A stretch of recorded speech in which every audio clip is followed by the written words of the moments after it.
ଛୋଟିଆ ବଣଟିଏ। ତା ପାଖରେ ଗୋଟିଏ ନଦୀ ବହି ଯାଉଥିଲା। ସେ ବଣରେ ଗୋଟେ ଠେକୁଆ ରହୁଥିଲା। ଆଉ ସେ ନଈରେ ଥିଲା ଗୋଟେ କଇଁଛ।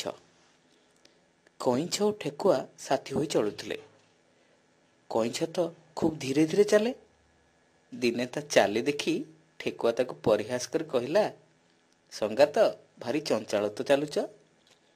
ସତରେ ତୁମଠୁ ମଠୁଆ ଏ ଦୁନିଆରେ ଆଉ କେହି ନଥିବେ। କଇଁଛକୁ ଏକଥା ଭାରି ବାଧିଲା। ସେ କହିଲା, ସଙ୍ଗାତ, ତୁମେ ଶୀଘ୍ର ଦୌଡ଼ିପାର ବୋଲି ତ ଗର୍ବ କରୁଛ। ଚାଲିଲ, ଦୁହେଁ ଦୌଡ଼ିବା। ଦେଖିବା ଆମ ଭିତରୁ କିଏ ଜିତିବ। ଠେକୁଆ ସଙ୍ଗେ ସଙ୍ଗେ ରାଜି ହୋଇଗଲା। ସେମାନେ ବିଲୁଆ ନନା ପାଖକୁ ଗଲେ। କହିଲେ, ବିଲୁଆ ନନା, ଆମେ ଦୁହେଁ ଦୌଡ଼ ପ୍ରତିଯୋଗିତା କରିବୁ। ତମେ ଟିକେ ବିଚାରପତି ହୋଇ ଦେଖିବ କିଏ ଜିତିବ।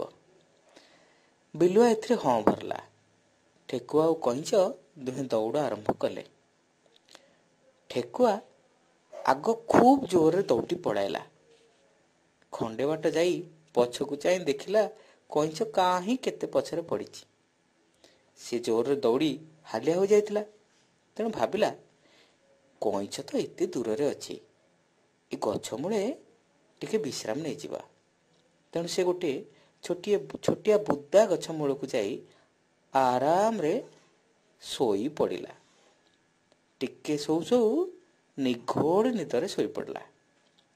ଏଣେ କଇଁଛ କେଉଁଠି ହେଲେ ଟିକେ ନ ଅଟକି ଧୀରେ ଧୀରେ ଆଗେଇ ଚାଲିଲା। ସେ ଠେକୁଆକୁ ଟପି ଯାଇ ଆଗ ବିଲୁଆ ପାଖରେ ପହଞ୍ଚିଗଲା। ଠେକୁଆର ହଠାତ୍ ନିଦ ଭାଙ୍ଗିଲା। ସେ ଧଡ଼ପଡ଼ ହୋଇ ଉଠି ଦେଖିଲା ବେଳକୁ କଇଁଛ ଯାଇ ବିଲୁଆ ନନା ପାଖରେ ହୋଇଗଲାଣି। ଠେକୁଆ ଜୋରରେ ଦୌଡ଼ିଲା, ଖୁବ୍ ଜୋରରେ ଦୌଡ଼ିଲା, ହେଲେ ଆଉ ପାରିଲା ନାହିଁ। କାରଣ କଇଁଛ ସେତେବେଳକୁ ବିଲୁଆ ପାଖରେ ପହଞ୍ଚି ସାରିଥିଲା।